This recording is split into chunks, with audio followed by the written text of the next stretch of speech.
Good morning. Hi there.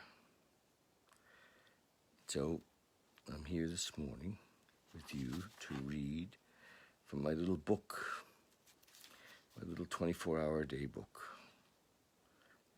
in hopes that some of you get the message and it helps with your daily burden.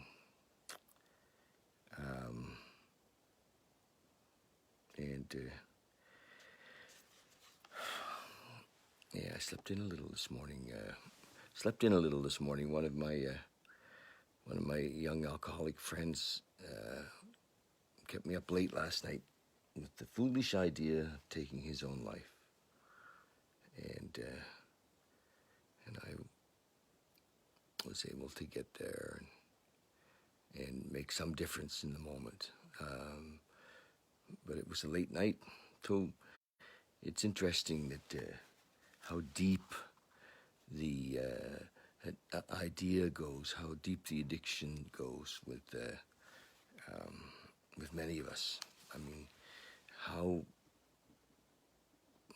amazing the thought, to take our lives. Wow. Deep despair that comes, and many don't understand the alcoholic or the addict, that how lost we can get in our thinking, in our thoughts, that not being here seems like the best plan. And but that's what happens to many, many alcoholics and addicts, is they take their own lives. And yeah, it's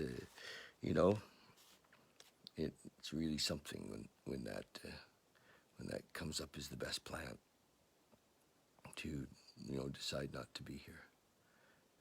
Anyway, I was blessed I believe blessed to be able to be there and to get called in, and my belief is that those of us that have been saved from that have an obligation and really an honor to carry the message to others.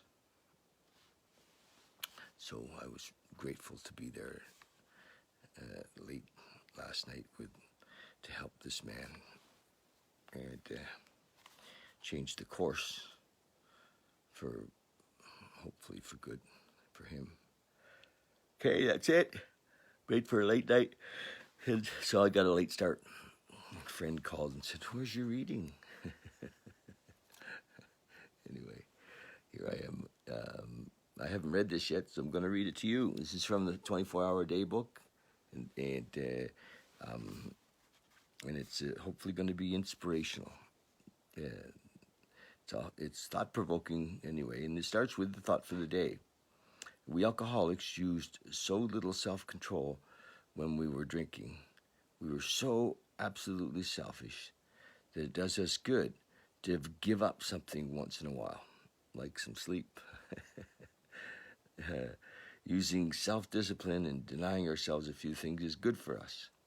At first, giving up liquor is a plenty big enough job for all of us, even with God's help. But later on, we practice self-discipline in other ways to keep a firm grip on our minds so that we don't start any selfish thinking. If we daydream too much, we're in danger of slipping. Am I practicing enough self-discipline? That's the question. Thought for the day. Am I practicing enough self-discipline? And then we have the meditation for the day. In material things, it says you may rely on your own wisdom and that of others. In spiritual things, you cannot rely on so much on your own wisdom as on God's guidance.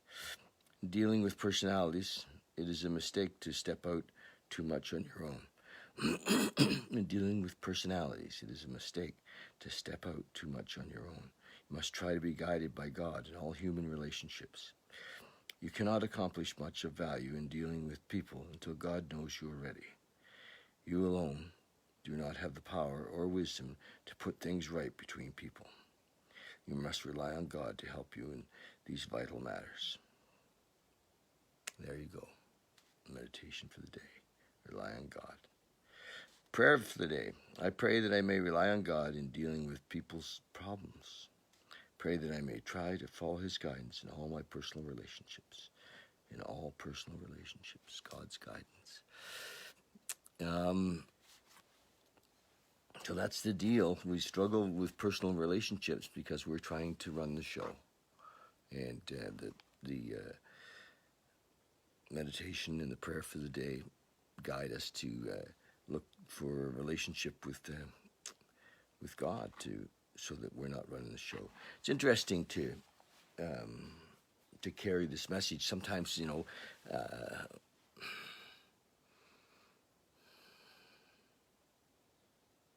sometimes the idea, because often for me, and I suspect for many of you, there's what I call a adolescent idea of God. And so we've decided that God is some sort of a separate being that we've personified, we've made into an image of a man or a woman, and doing that, we've created this limited vision, this limited idea of this infinite intelligence, and so with that infinite, or with that limited idea, which was most of us had created in our preteen even years, in our childhood years, we decided that this having a relationship or a connection with this power was not necessary, or even childish. Why would anybody do that? And some of you, some of us, manage to kind of get through life on our own steam, with our own intellect, and or have a relationship with the higher power and don't realize it. Because we don't call it that, and that's all fine, But for those of us who life isn't working for, in a way, who are unhappy, who are challenged, who are sometimes full of fear or resentment or anger, self-pity, for us, we need to have an idea or a concept of a God that we can rely on, that we can own, that we can build a relationship with. And for me, I found that in the 12 Steps, and in the book that was written by Bill Wilson and crew in the 30s. So I needed that because it's a very simple path to an awakening that's an amazing awakening. And so that's what I'm doing here with these morning readings, is just to read, in some way to share the wisdom that this book, this little book, was written in 1954, and the man who wrote this was a member of the 12-step program, and he wrote a pretty cool book. Anyway, it's funny because when we rely on our own selfish ends, we're self-reliant, we often, hit the wall. Things don't work out. And, yeah, that's it. Anyway, love you guys. I'm going to meditate for a while. And pray for my buddy who tried to take his life last night. And sometimes prayer intervenes. Prayer gives us new hope. Okay, love you lots. Bye.